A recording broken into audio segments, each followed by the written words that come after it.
And so we begin the fourth and final year of the presidential campaign. The campaign that began on the day that Ronald Reagan began his second term in 1985.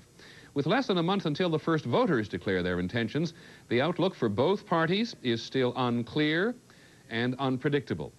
With only 8 months left until the nominating conventions, conventional wisdom is out the window.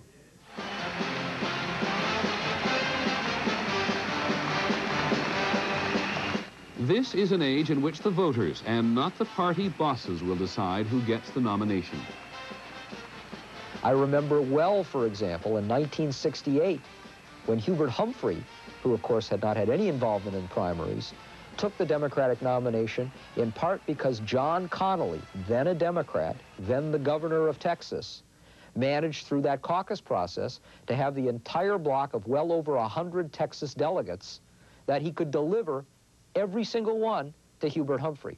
That was a good example of how things worked back before the revolution in the rules that took place after the 1968 convention. Yes, there have been a lot of changes.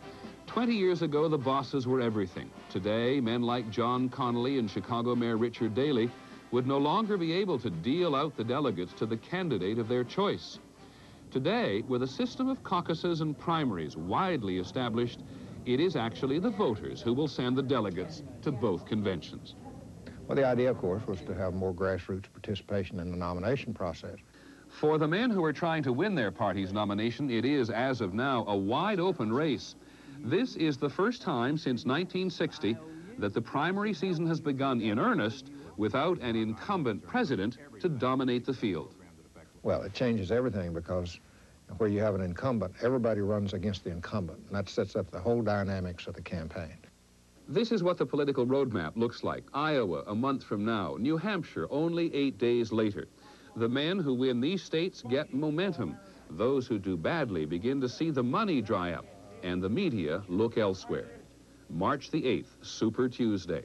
Never before has a political day so lived up to its name. The voters in 20 states, most in the South, will choose a third of the delegates to both conventions. Well, Super Tuesday means that we will know pretty well by the next day what the lay of the land is. The results may be decisive, but they may only add to the confusion. And if somebody doesn't come out of Super Tuesday pretty clearly in the lead, it seems to me likely that it's going to be a long, hard slog. The country may know who the nominees are long before the convention. But if no candidate has clearly won the nomination, the conventions themselves could be wide open. Many Republican delegates are bound to their candidate for at least one ballot, but Democrats are not bound at all. It is an outside chance, but a convention could finally give the nomination to someone who had not even run in a primary. A very outside chance. March the 9th. Any candidate who gets less than 10% in 2 consecutive primaries loses his federal matching funds. Ah, yes, the mother's milk of politics, money. Even better, federal matching funds. $1 in taxpayers' money for every dollar raised, up to $250 from a private donor. And this will be the most expensive presidential race in history, because on Super Tuesday, in the Illinois primary on March the 15th, in New York and Pennsylvania during April, in California and New Jersey in June, this medium of television will be the message. His is the story of hope. It is, sadly one could argue, on television that modern American politicians will now do the vast bulk of their campaigning.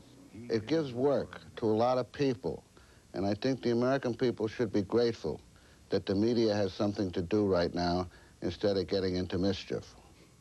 Well, at this point in the campaign, it is early for some and late for others. Candidates are much more interested in trying to establish their character than to convince most voters on any particular set of issues. What the candidates are expected to demonstrate now may have little or nothing to do whatsoever with their ability to govern. Tomorrow, ABC's Jim Wooten will look at those men who want to be the Democratic nominee. And when we come back, a former presidential aide who goes on trial for influence peddling.